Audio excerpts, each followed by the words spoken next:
is the Celebrity Afterlife Report podcast.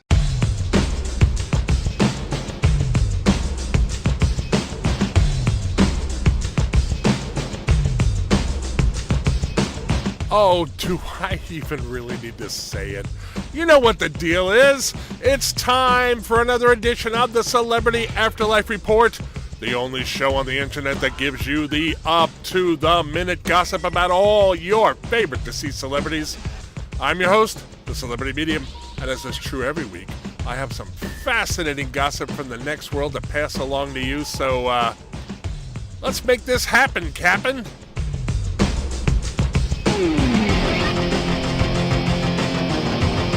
Despite the pleadings of his new best friend and current roommate, Martin Luther King Jr., Adolf Hitler is continuing with his plans for a one-man theatrical show about his life.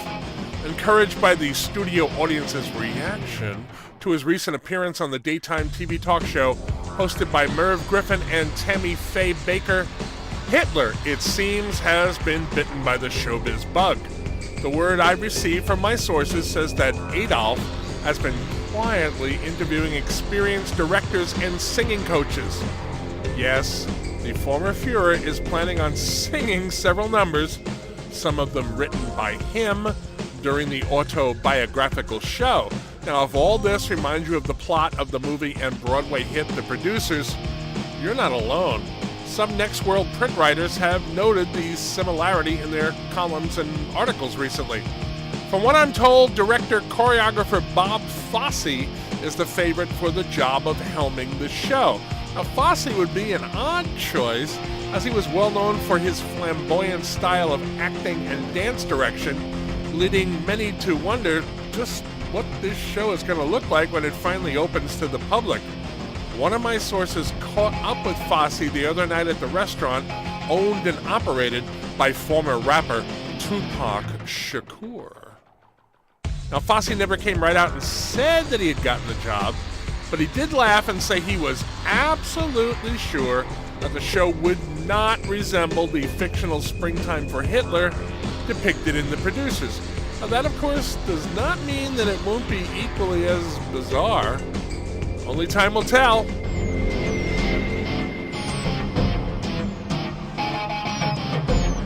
On last week's report, we had the story of former American President Richard Nixon joining the cast of The Crazy Life of Abe and Whitney, the Afterlife reality TV show starring the married couple of Abraham Lincoln and Whitney Houston as the new boyfriend of Whitney's daughter, Bobby Christina.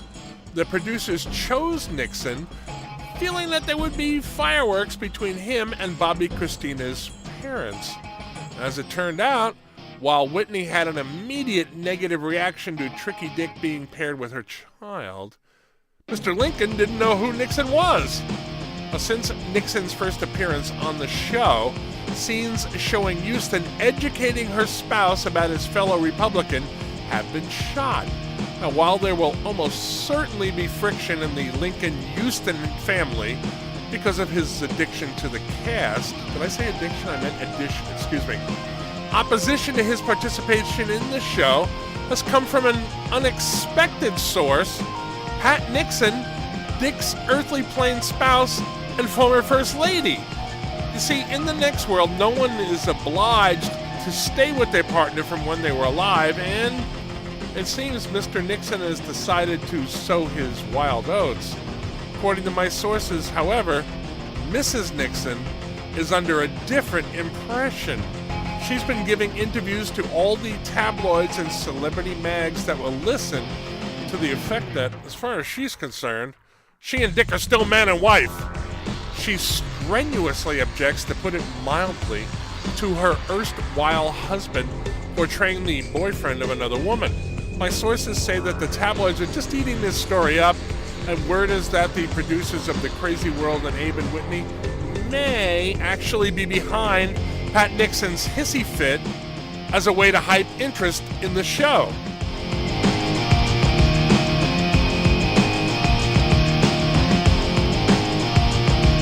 I also told you on last week's report that things were not going well on the set of the new action comedy movie John Belushi is currently shooting. The trouble started with Belushi insisting on having his 10-year-old adopted Korean son Kim co-star alongside him. The producers of the film reluctantly gave in to John's demand, finding out to their chagrin that the boy has no acting ability and limited command of the English language.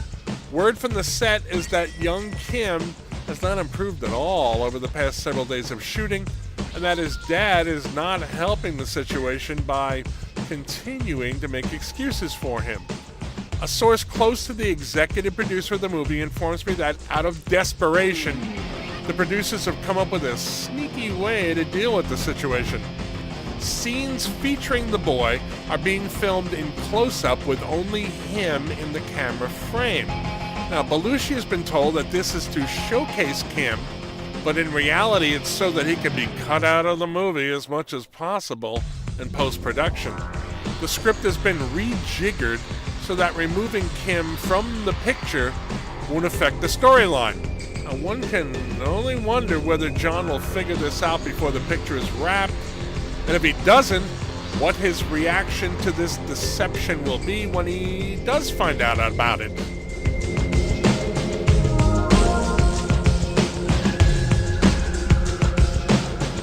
Beautiful red-haired film star Maureen O'Hara transitioned to the afterlife this past week at age 95. A medium-sized crowd was on hand to greet her upon her arrival. In the throng was her co-star in 5 movies, John Wayne. O'Hara, who seemed a little disoriented upon arriving in the next world, snapped back to attention when Wayne ran up to her and gave her a big bear hug. "Maureen," Wayne said, "it's wonderful to see you again." O'Hara, who once again is the stunning beauty she was in her younger days, said, "Oh God, Marion!"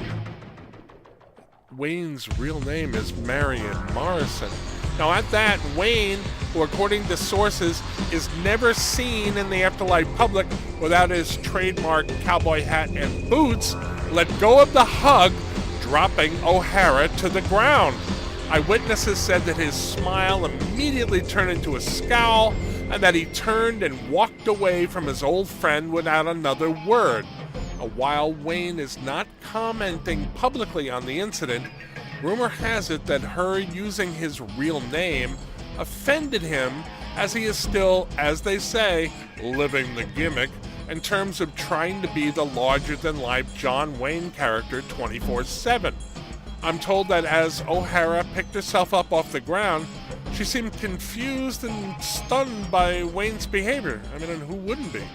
Several fans rushed to her and helped her up, consoling her, saying that Wayne was a jerk, etc., etc. So I would like to apologize to Maureen O'Hara on Wayne's behalf and say that I hope this shaky start doesn't negatively affect her new existence in the next world.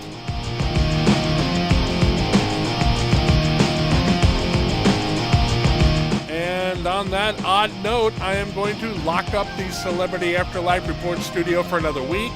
I invite you to come back next time when I'll have more up-to-the-minute gossip about all your favorite deceased celebrities. In the meantime, please tell your friends that the report is available for free on iTunes. I am the Celebrity Medium. Thanks for listening.